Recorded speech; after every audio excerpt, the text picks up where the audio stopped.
Lockdown 4 के नियम और कानून, ग्रीन जोन और ऑरेंज जोन को मिलेगी छूट। झारखंड, बंगाल, महाराष्ट्र, उड़ीसा सरकार ने कहा लॉकडाउन 4 में रियायत की उम्मीद नहीं करे राज्य की जनता। झारखंड के ग्रीन जोन वाले जिलों में किसी तरह की रियायत नहीं दिए जाने के मूड में है हेमंत सोरेन सरकार। पंजाब के सीएम ने लॉकडाउन की अवधि 31 मई तक बढ़ाने की घोषणा की, पर दी जाएगी अधिकतम छूट। कोरोना संकट के बीच कांग्रेस के पूर्व अध्यक्ष राहुल गांधी ने नई दिल्ली में प्रवासी मजदूरों से की मुलाकात, लिया हालचाल। कोयला खनन का काम अब निजी कंपनियों को दिए जाएंगे। केंद्र सरकार की घोषणा के बाद राज्यों का अधिकार हुआ समाप्त। महिलाओं के लिए 1 रुपए में निबंधन समाप्त करने पर झारखंड के वित्त मंत्री रामेश्वर उरांव ने कहा कि सरकार को लेने पड़ते हैं कड़े फैसले।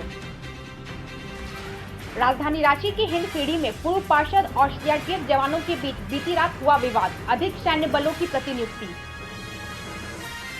उत्तर प्रदेश के औरैया में हुई सड़क दुर्घटना में मारे गए लोगों की संख्या बढ़कर हुई 25। दिल्ली यूपी बॉर्डर पर इकट्ठा हुए लोगों को बसों से शेल्टर होम तक ले जाया गया। पश्चिम बंगाल के जलपाईगुड़ी में एक बस दुर्घटनाग्रस्त, 32 प्रवासी मजदूर हुए घायल। बंगाल की खाड़ी में आज चक्रवाती तूफान ने दक्षिण पूर्वी बंगाल की खाड़ी में मचाया तांडव, तूफान का केंद्र पारादीप के पास।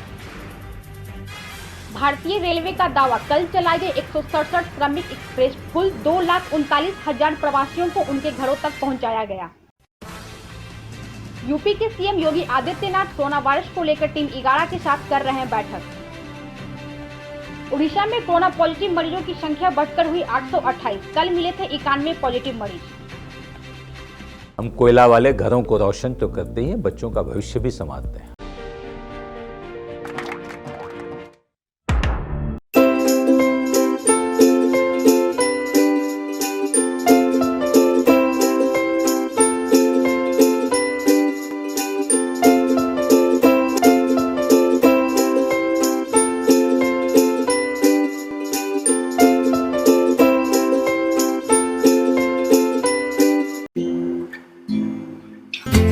अच्छा लगता है जब सब कोई अंदर रहता है। Stay home, stay safe, Asian paint.